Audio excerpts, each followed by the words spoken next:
pusat pelacuran ni macam dia perlu okey. Sekarang ni Putrajaya, cadangan membuka rumah pelacuran adalah tidak boleh diterima sama sekali dan sewajarnya ditolak oleh segenap lapisan masyarakat.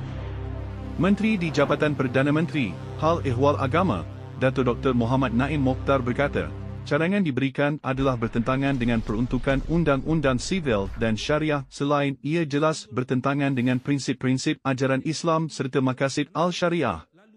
Cadangan tersebut telah mengundang polemik dan kontroversi dalam masyarakat memandangkan pelacuran merupakan aktiviti yang tidak dibenarkan menurut undang-undang di Malaysia. Pelacuran merupakan kesalahan di bawah Kanun Kesesaan, Akta 574. Antara peruntukan berkaitan kesalahan pelacuran adalah mengikut Seksyen 372, Seksyen 372A, Seksyen 372B dan Seksyen 373. Di samping, Akta Kesalahan Jenayah Syariah, Wilayah-Wilayah Persekutuan, 1997, Akta 559 juga terdapat beberapa peruntukan yang berkaitan dengan kesalahan pelacuran, antaranya Subseksyen 21, Pelacuran, Seksyen 22 dan Seksyen 23, katanya dalam kenyataan hari ini. Jelasnya, pelacuran adalah jenayah berat di sisi undang-undang Islam yang termasuk dalam kategori hudud. Pelacuran dan zina adalah perbuatan yang melibatkan hubungan seksual di luar hubungan perkahwinan. Secara umumnya, kebanyakan ulama terdahulu membincangkan isu rogol di bawah jenayah zina kerana ia mempunyai berkaitan yang rapat, iaitu persetubuhan haram, ujarnya. Perlu macam mana tu? okey. Sekarang ni pendatang yang datang ke negara kita ni ada lebih kurang 3 juta yang bekerja dekat negara kita ni. Bini semua tinggal ni. Bini semua tinggal. Namanya pun lelaki. Lelaki. Kalau dia tak faham maksud saya, tak keluarkan, dia nak tonjol kat mana? Dia tengok anak bini kita, anak dara kita, lalu saya silap dia rogol anak dara kita. Dia boleh sampai ke tahap tu. Sebab benda ni kan bermain dengan ni, dan dia orang pun duduk sini, pun duduk kat malam datang kerja, dia pun tengok benda yang sama juga. Tengok porno juga. Jadi bila ada rumah pelacuran tu, at least dia pergi bayar kat sana.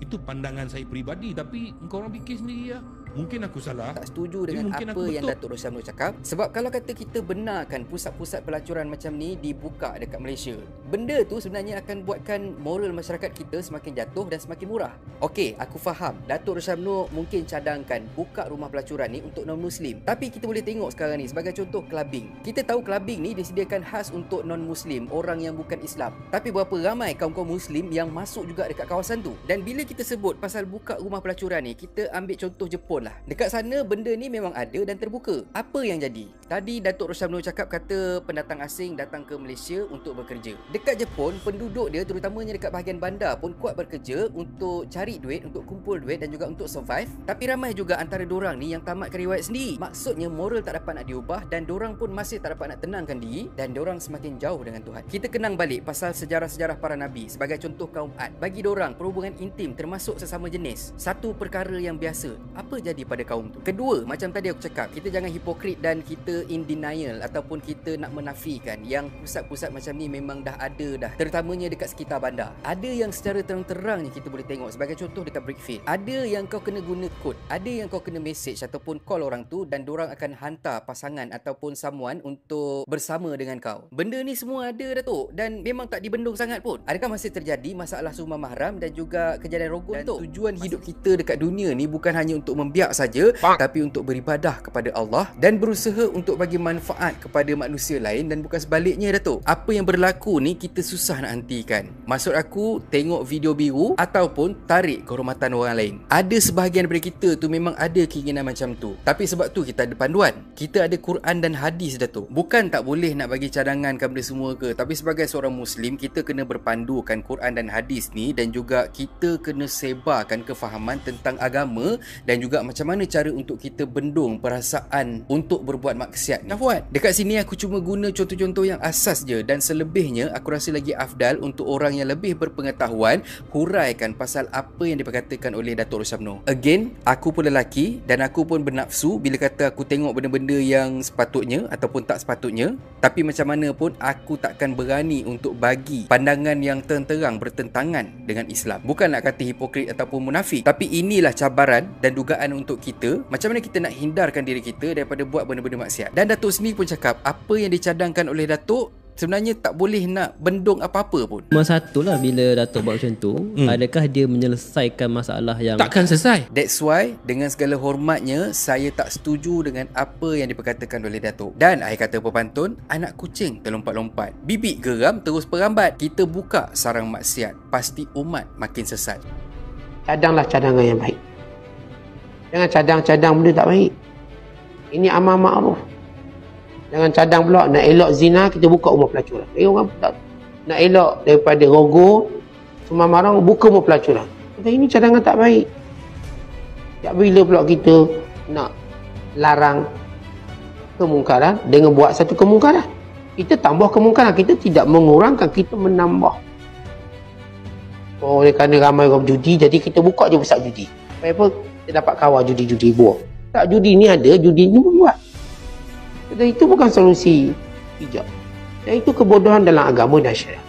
Dan kebodohan dalam membaca zaman. Dan sejak bila kalau orang kata, tuan-tuan cerita Ustaz, bila negara tu ada pusat pelacuran, kadar rogonya rendah. Siapa kata kadar rogo? Negara ada pelacuran seperti Jerman, secara resmi, yang pelacurnya semua ada EPF.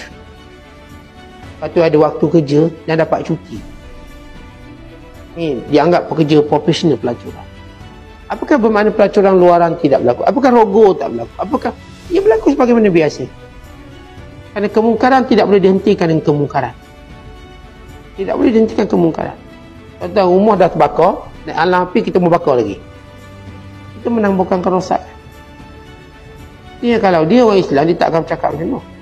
Mana akan dijahil. Kalau dia orang kafir, dia bodoh membaca situasi. Kerana saya katakan mewujudkan rumah pelacuran tak akan mengurangkan penzinaan di luar, rogo di luar dan segala kemungkaran lain. Itu tak berlaku. Itu tak akan berlaku. Kerana manusia, dia akan melakukan benda yang dia dihalang, bukan benda yang dia buat.